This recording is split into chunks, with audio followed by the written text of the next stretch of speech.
बिस्मिल्लाहिर्रहमानिर्रहीम।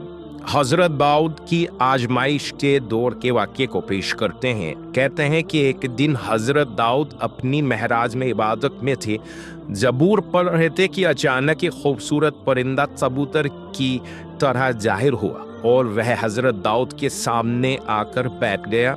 उन्हें ख्याल हुआ कि इस कबूतर को पकड़कर अगर मैं अपने बेटे बच्चे को दे दूंगा तो वह बहुत खुश होगा। जब उस पर हाथ डालना चाहा तो वह दूर हट गया। हजरत दाऊद ज़बूर पढ़ने से गाफिल हो गए। वह कबूतर एक खरोखे से बाहर निकल गया।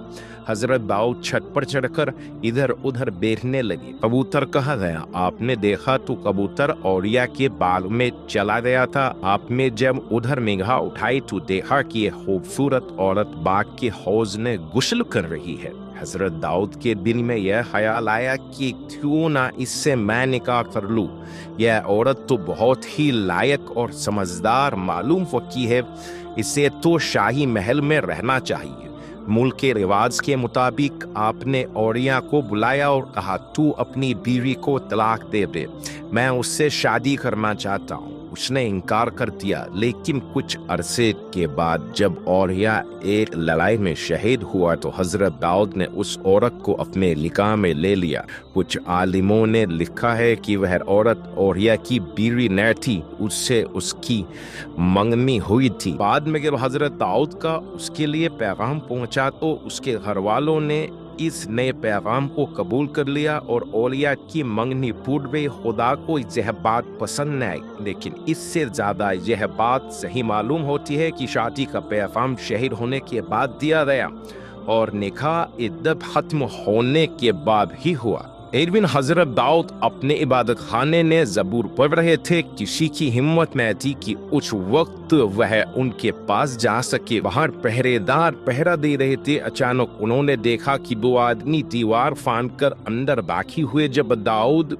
बिल में डरे तो शायद वो दुश्मन में हो। इस तरह बगैर इजाजत तन्हाई ने उनके पास आ पहुंचे हैं। उन्होंने कहा, डरिए नहीं, हम दोनों का झगड़ा है, आप हमारे बीच हक के फैसला कर दीजिए, बेइंसाफी न कीजिए और हमें सीधा रास्ता दिखा दीजिए। हजरत दाऊद ने कहा, तुम्हारा झगड़ा क्या है? उनमें से एक ने कहा, यह मेरा भाई है, इसके पास 99 दुम्बियां हैं और मेरे पास एक दुम्बी है। इसने मुझसे कहा कि यह एक दुम्बी भी मुझे सौंप दे और बातचीत ने यह मुझ पर हावी हो गया। हजरत दाऊद ने फरमाया, इस शख्स ने अपनी दुम्बियों के साथ तेरी दुम्बी मिला लेने की मांग करके तुझ पर जुर्म किया और बहुत से एक साथ रहने वाले एक दूसरे पर ज्यादती करते हैं, सिवाय उन लोगों के जो ईमान लाए और अच्छे अमल करे, लेकिन ऐसे लोग कम होते हैं।